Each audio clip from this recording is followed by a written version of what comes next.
Welcome to Irish Football Weekly here on The Grueling Truth. My name is Josh Benjamin, one of the hosts here. My co-host, Tony Hunter, a former tight end for the Irish and for the Buffalo Bills and LA Rams, is not with us this week, so I'm flying solo. But Tony will bounce back next week and have a great show with myself. But we're here to talk Irish football. Before we get to that, let's find out where we can find all of our shows. First of all, thegruelingtruth.net is definitely our homepage, our go-to spot for all of our shows and other shows for that matter. You can also find us on Stitcher, Spreaker, iTunes, Google Music, iHeartRadio, Spotify. If you have an iPhone, get the Grueling Truth Sports Network app. Subscribe to our show and listen to it multiple times. Maybe you don't want to do that because that's listening to us way too much. But I digress from that. Let's talk about some Irish football here. So a big win at home last week against Stanford, a ranked opponent, of course, top 10 team in the nation. And to be honest, it was a pretty close game until the fourth quarter where the Irish started to pull away. And I'm really, really proud of this team so far with this new quarterback, Ian Book. He's done a sensational job on the offense for the leadership aspect and for being consistent. So this past weekend against Stanford, he was 24 of 33, which is outstanding. 278 yards, 4 touchdowns. He did get sacked twice. And he just played really good, smart football at the quarterback position. He also had some rushing yards as well. He had 57 rushing yards. But who carried the load in the rushing yards was our man who's back, Dexter Williams. He had 161 yards on 21 carries for a 7.7-yard average, which is outstanding. And you can't just give Dexter Williams the props there because you obviously know that offensive line was ready to roll and ready to prove themselves as well because they're going up against a top opponent, had a very stout defense in Stanford, and they took care of business, really. I did say the 2 sacks there, but overall, they did a very, very nice job. The other guys that got in there, Tony Jones Jr., of course, averaged 4 yards a carry. Ian Book averaged 3.1. And so they had a nice running attack. Obviously, Dexter Williams was a very big part of that, and he broke out very, very well for that Irish offense and those running backs for Notre Dame. So big Dexter Williams comeback here. He is looking very good as far as game shape goes.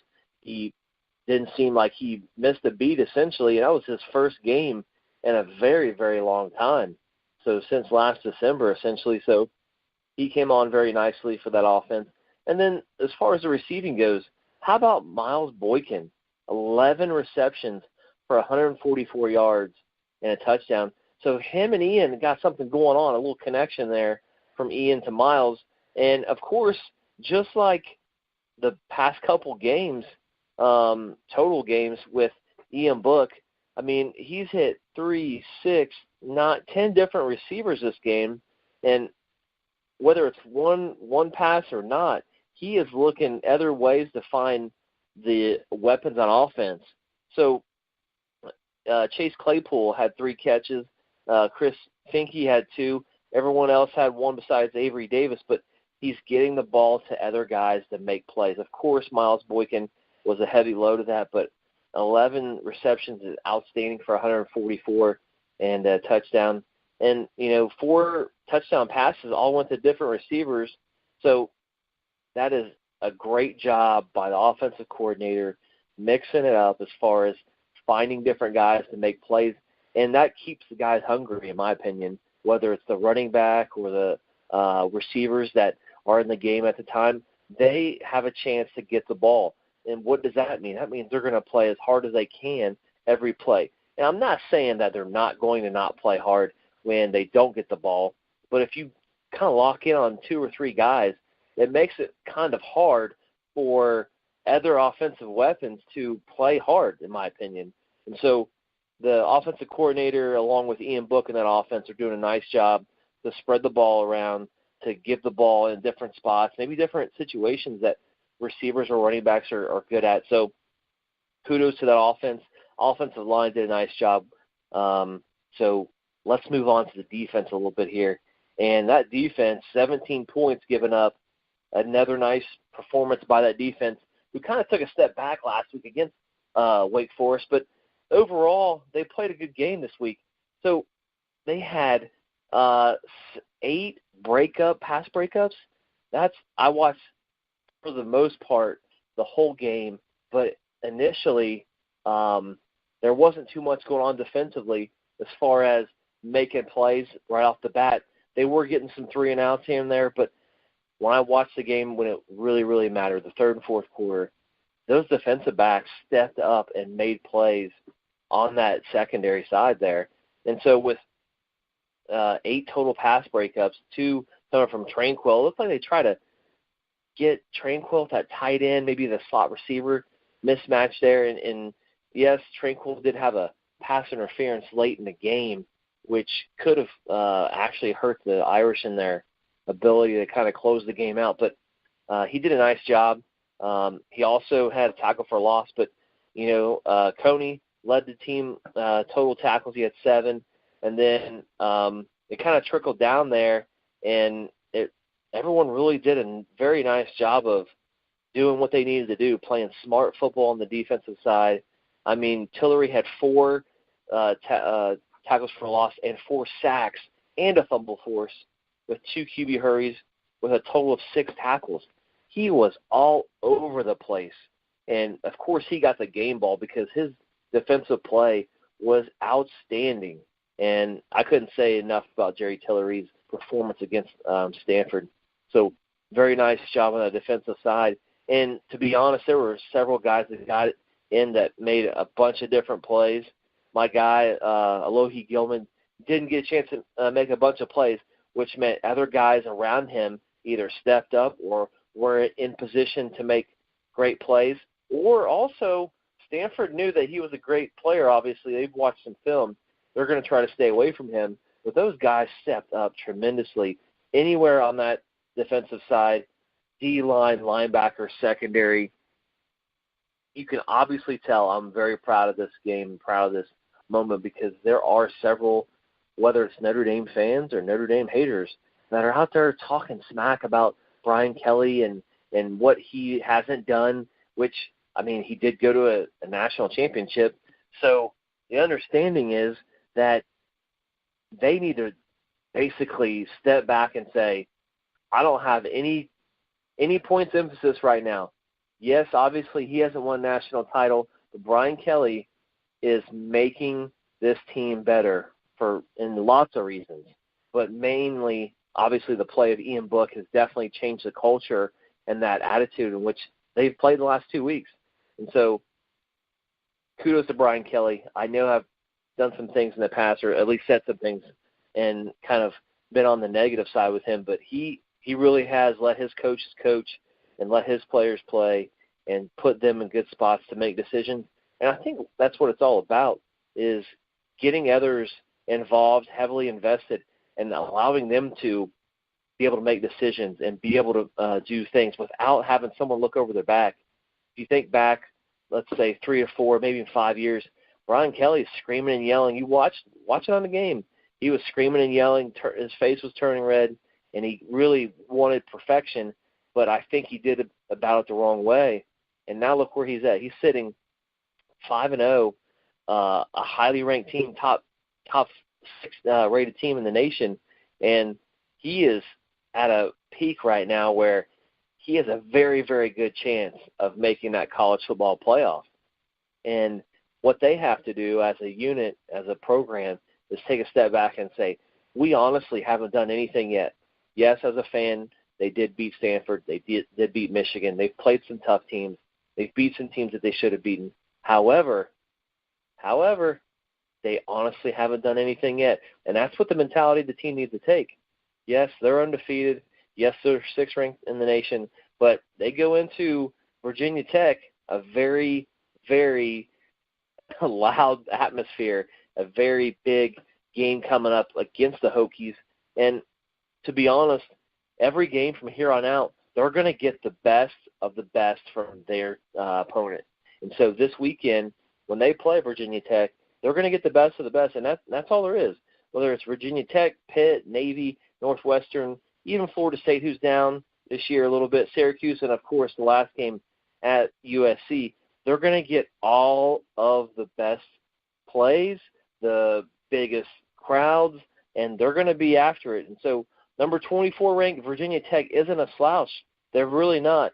They have some really great players on their team, such as the Rover back Reggie Floyd, who was the ACC Player of the Week. Okay, he had 8 tackles, 2.5 for loss, an interception, a pass breakup against Duke.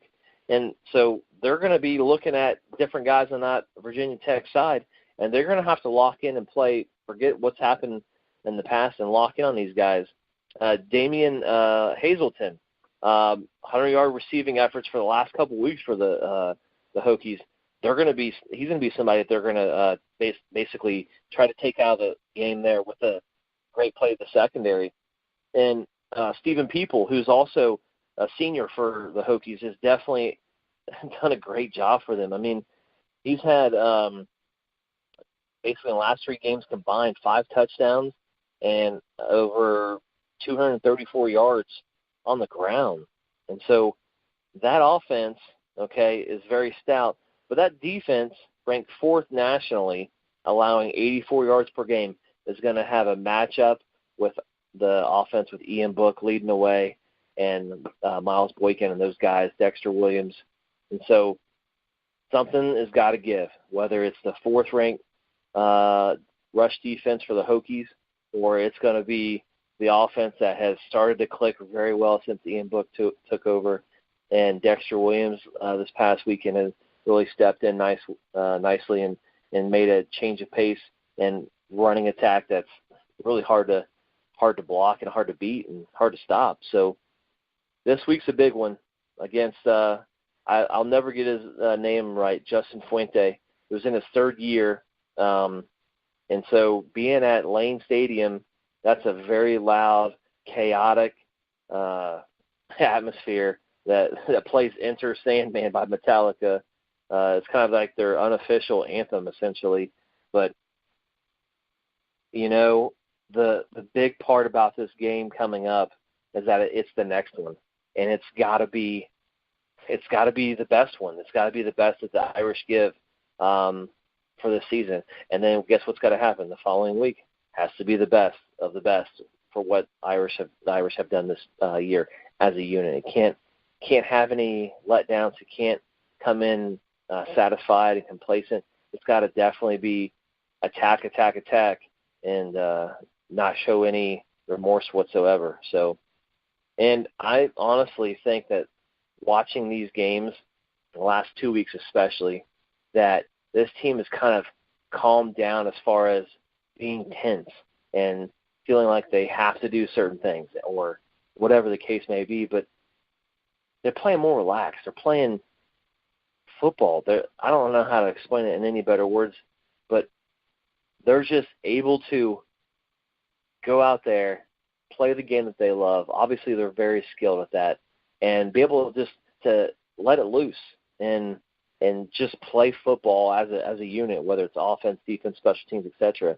So going into this hostile environment, I'm hoping Coach Kelly has got them ready for that loud noise, to Enter Sandman, to maybe having some former players come in and talk, such as their own quarterback coach, Tommy Rees, probably has some very good experiences with that.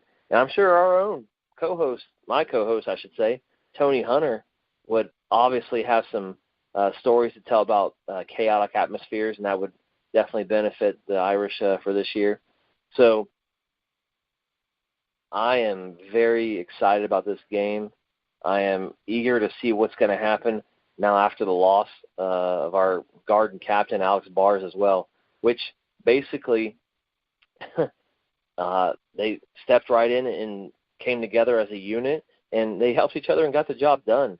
And so I'm eager to see what a full game is going to look like for this offensive line, especially against a really nice defense in Virginia Tech. So, well, we obviously talked about the Stanford game and that top 10 clash last week up there in South Bend, but the next game, the next practice, which in this case they only have a few more left before Saturday, and they definitely have to take those reps and not come into this past week